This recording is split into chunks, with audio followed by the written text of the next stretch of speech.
Hello everyone, আসসালামু আলাইকুম। সবাইকে স্বাগত জানাচ্ছি ভুবনস মম চ্যানেলের নতুন একটি ভিডিওতে। আশা করি আজকের ভিডিওটি আপনাদের সবার ভালো লাগবে। এই ভিডিওটি মঙ্গলবার সারাদিন আমার কেমন কেটেছে, কি কি কাজ করেছি তার সবটাই থাকছে আজকের এই ভিডিওতে। তো এখানে আমি একটা পুরনো ওড়না নিয়েছি। তো ওড়নাটা এখন আর পরবো না, অনেক দিন পরেছি ওড়নাটা, বাটিকের ওড়না। তো এখন একটু নষ্ট হয়ে গেছে, তো ফেলে না দিয়ে এটাকে টুকরো টুকরো করে রেখে দিই, রান্নাঘরের কাজে লাগবে।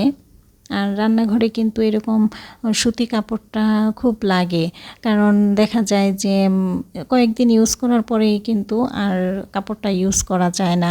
রান্নাঘরে তেল চিটচিটে ভাব তো বেশি থাকে, তাই একটা কাপড় দেখা যায় যে কয়েকদিন ইউজ করার পরেই কিন্তু এটা তেল চিটচিটে হয়ে যায়। সাবান দিয়ে ধুলেও দেখা যায় ওই রকমটা আর হয় না। তো এই পুরনো কাপড়গুলি আমি সব সময় এভাবে কেটে কেটে পরে ছোট ছোট টুকরো করে রাখি। তো দেখা যায় যে যখন প্রয়োজন আর খুঁজতে হয় না, একসাথে থাকলে একটা একটা করে নিয়ে ইউজ করা যায়। তো এই যে এখানে আমি আরেকটা কাপড়ও নিয়েছি, এই কাপড়টাও আমি ছোট ছোট টুকরো করে রাখলাম। এই যে এখানে একটা সুতি শার্ট ছিল, একেবারে সুতি। তো ভাবলাম যে এই শার্টটাও নষ্ট হয়ে গেছে, তো এই শার্টটাও কেটে পরে রেখে দিই, কারণ রান্নাঘরে অনেক লাগে, কিন্তু এই কাপড়গুলা অনেক লাগে। আমরা কিন্তু অনেক সময় ছোট ছোট তোয়ালে কিনে তারপরে কিচেনে ইউজ করি। তো সেই তোয়ালেগুলা কিন্তু দেখা যায় 15 টাকা, 20 টাকা, 25 টাকাও প্রাইস পড়ে যায় অনেক সময়। তো রান্নাঘরে যদি আমরা এরকম সুতি পুরনো কাপড়গুলি ইউজ করি, তাহলে কিন্তু আমাদের সেই টাকাটা বেঁচে যাবে। তো অল্প হোক, তারপরেও তো কিছু টাকা বাঁচবে। তো এইভাবে আমি কিন্তু পুরনো কাপড়গুলি, সুতি কাপড়গুলো এইভাবে কেটে কেটে বক্স করে রেখে দিই।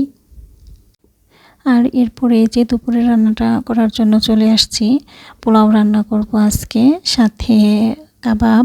আর এই যে ডিমটা সিদ্ধ করতেছি, ডিম ভুনা করব। আর মুগ ডালটা বসিয়ে দিয়েছি, মুগ ডালটা হয়ে যাচ্ছে, এখন ডালটা বাগার দিয়ে দিব। আজকে আমার ছেলে বলতেছে আম্মু আজকে পোলাও রান্না করো। তো ভাবলাম যে আচ্ছা ঠিক আছে, করে দিই।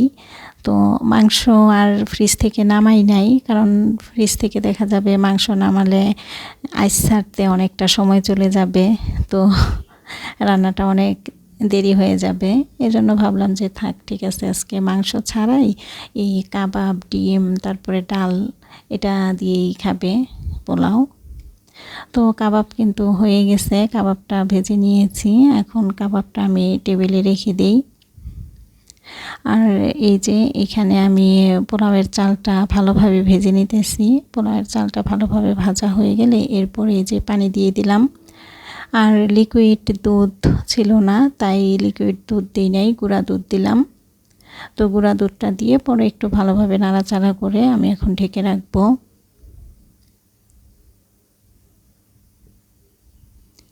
আর এখানে আমি ডিমটা এখন ভুনা করে ফেলবো। ডিমটা হালকা ভেজে নিয়েছি, আর এই যে পেঁয়াজটা ভালোভাবে ভেজে তারপরে একটু গরম মশলা দিয়েছি, তারপরে আদা রসুন বাটা, লবণ, কাঁচামরিচ দিয়ে তারপরে ভালোভাবে একটু পেঁয়াজটা ভাজা হলে পরে দুধ দিয়েছি, তারপরে ডিমটা দিয়ে দিলাম।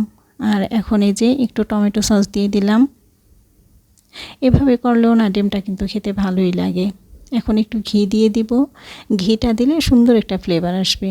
ঘিটা দিয়ে পরে একটু ঢেকে রেখে দিই। আর এই যে এখানে পোলাওটাও হয়ে গেছে, তো ঘি দিয়ে পরে ঢেকে রেখে দিই। আর ডিমটা এই যে টেবিলে দিয়ে দিলাম। তো দুপুরের রান্নাটা আমার কমপ্লিট হয়ে গেল। আজকে দুপুরের রান্নায় কাবাব করলাম, ডিম করলাম, ডাল, পোলাও, আর এই যে দই, এটা ফ্রিজে ছিল, তো সেখান থেকে আমি নামিয়ে নিলাম। প্রিয় দর্শক, আপনারা যে যেখান থেকে বসে এই মুহূর্তে আমার ভিডিওটি দেখতেছেন, আপনারা সবাই প্লিজ আমার ভিডিওতে একটি লাইক দিয়ে দিবেন। আর আমার ভিডিওটি যদি ভালো লাগে তাহলে আমার চ্যানেলটি সাবস্ক্রাইব করে আমার পাশে থাকবেন। দুপুরে খাওয়া দাওয়া শেষ করে বিকালে আসরের নামাজ পড়ে আমি হাঁটতে বের হয়েছি। আর আমার ছেলে আসছে এখানে স্টেডিয়ামে ফুটবল খেলার জন্য। আর আমি হাঁটতে হাঁটতে চলে আসছি স্টেডিয়ামে, এখানে যে দেখি ওকে পাই কিনা। তো দেখলাম যে অনেক ছেলেরা খেলাধুলা করতেছে, তো এখানে আমি খুঁজে পাচ্ছিলাম না। তো পরে আমি হাঁটতে হাঁটতে আবার বটতলা বাজারে চলে যাই। এই বটতলা বাজারে যেয়ে দেখি কাঁচা বাদাম বিক্রি করতেছে।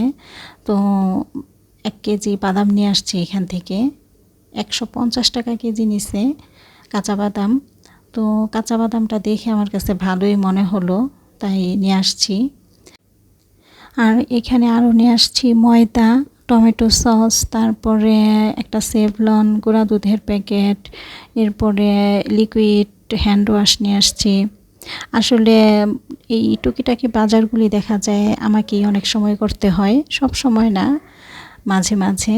তো যখনই করতে হয় তখনই দেখা যায় যে আমি যখন হাঁটতে যাই বিকালবেলা তখন নিয়ে আসি।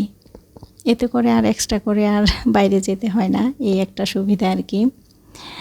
আর এখানে এই যে আমি বাদামটা ঢেলে রাখতেছি, বাদামটা রোদে দিব। বাদামটা রোদে দিয়ে রাখলে দেখা যাবে যে অনেক দিন ভালো থাকবে। আর কাঁচা বাদামটা যদি ঘরে থাকে তাহলে অনেক সময় দেখা যায় বাদাম খেতে ইচ্ছে করে, তো যখন তখন ভেজে খাওয়া যাবে। আর প্রতিদিনই বাদাম খাওয়া তো স্বাস্থ্যের জন্য ভালো, তো ঘরে থাকলে দেখা যাবে প্রতিদিনই অল্প অল্প করে ভেজে খাওয়া যাবে। বাদামটা খুবই ভালো, বাদামটা মানে মিস বাদাম নাই, যতটুকু দেখে বুঝতেছি মিস বাদাম নাই, বাদাম খুবই ভালো। আর এখানে যে সন্ধ্যায় নামাজ পড়ে এরপর একটু নাস্তা বানাচ্ছি, বাঁধাকপির পাকোড়া করব। তো বাঁধাকপি আমি এখানে একটু ভাপ দিয়ে পরে রেখে দিয়েছিলাম ডিপ ফ্রিজে, তো সেখান থেকে নামিয়ে নিয়েছি। বাঁধাকপির সাথে একটু পেঁয়াজ দিয়েছি, একটু ময়দা, কর্নফ্লাওয়ার, গোলমরিচ, কাঁচামরিচ, এই তো এটা দিয়ে পরে ভেজে নিচ্ছি। আর এখানে একটু দুধ চা করতেছি। আমি তো রং চা খাই, আমি তো দুধ চা খাই না, কিন্তু আজকে ছেলের সাথে খাবো, তো দুজনের জন্যই দুধ চাই করলাম। আমি আবার চায়ে চিনি খাবো না, ওর চায়েতে একটু চিনি মিক্সড করে দিব। এই তো সন্ধ্যার নাস্তায় বাঁধাকপির পাকোড়া আর চা, সাথে একটু টমেটো সসও নিয়েছি। পাকোড়াটা খুবই ভালো লাগছে, মচমচা ছিল একেবারে। তো প্রিয় দর্শক, আজকের ভিডিওটি এই পর্যন্তই। দেখা হবে অন্য একদিন নতুন একটি ভিডিও নিয়ে। আশা করি সে পর্যন্ত সবাই ভালো থাকবেন, সুস্থ থাকবেন। আল্লাহ হাফেজ, আসসালামু আলাইকুম।